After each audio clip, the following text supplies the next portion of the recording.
Well, you're going to hear me on this channel talk a lot about Chat GPT and using AI to empower your small business. And don't get me wrong, I'm a big fan of these technologies. And I will tell you, they can revolutionize the way you can create content, you can create automations, you can answer questions for customers, you can create conversational bots that engage on your behalf so you're always responsive. But there's a catch. And it's not just a catch about AI, it's a catch about a lot of technologies today where we depend upon larger companies to be able to interface with solutions that we depend upon in our small business. Now, I could pick on anybody, and I'm going to pick on a couple today, but let me give you a really good example. Shopify is a great example for e-commerce. It's a wonderful site, and in fact, we use it at the Chocolate Factory, and I can brag on Shopify all day long. But if Shopify goes down, our e-commerce solution goes down and our point of sale solution goes down, and we rely on the customer service and being able to connect with those teams to get us back online. You're not going to be able to sell a product if you can't connect to these particular product solutions. So you become dependent on big companies and big companies supporting small business to be able to do your job in small business when you start to attach yourself to these kind of solutions.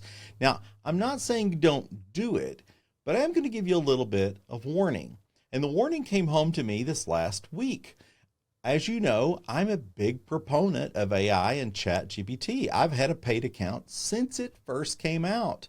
We have literally hundreds of solutions within our agency that are connected to Chat GPT.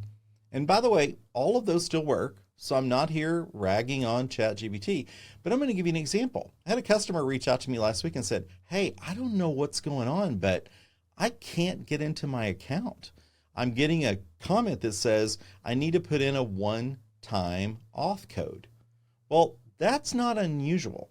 Two-factor identification is pretty much available everywhere now. So if you try to log into your bank, they're going to text you a code. You're going to get an Amazon, you're going to get a code. But the problem he had with Chat GPT was he never got the code. And in fact, he could reset his email, never got a reset on the email. And you might think, well, what's the next step? What if something doesn't work that you're connected to? Well, the problem is you don't have a real option. So there is no customer service for Chat GPT. There's just not. So if you go online, you're not going to find anything. In fact, what you're going to find is a whole bunch of users that are going to try to offer you advice. And sometimes the advice is useful and sometimes it's not. Even on OpenAI's own platform, if you click I need help, you're going to go to a page that's going to have a relatively limited set of solutions for your problems. I mean, this is a software, a platform, if you will, that started with like no one. And today there's hundreds of millions of people using it.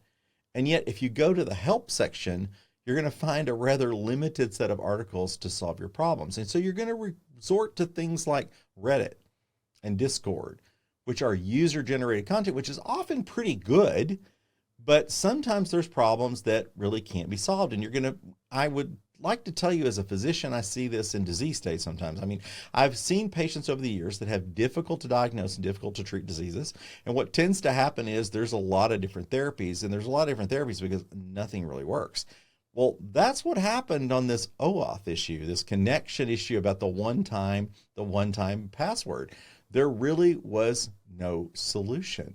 In fact, people had different ideas. You could log in an incognito browser in Chrome.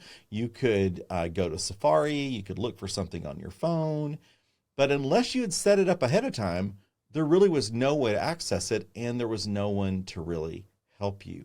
So the challenge I'm going to give you here is that I'm a big person to embrace these tools, but I'm going to be the first to tell you that critical resources within your company that are connected to solutions that depend upon large companies, you could have a challenge. So you need to make sure that those critical solutions are connected to customer service. So for things like content creation, and maybe I can't get help writing a LinkedIn post today, or maybe the SEO of my product description on my site, or I can't get it to write a YouTube description for our video, maybe I can live without that today. But if our e-commerce site didn't turn back on, I'd be in a problem. So I'm just giving you a word of warning that when you entered this world, always be thinking about what would happen if there was a problem with this technology. Could I live without it? Could I write a LinkedIn post without Chat GPT? Absolutely. Is it going to be as good? Well, probably not. But regardless, I'm going to tell you that's not an essential service. So just be thinking about that. Short post today, but I'm going to tell you, these are the kind of things where technology meets humans and there's a little bit of a challenge. If you like this content, then hit that like button and always hit subscribe because it really lets us know that you're listening and that we're creating something of value. Write comments because we get the ideas that we want to talk about for small business from that comment section. So until next time, this is Dan McCoy from Rocket Tools.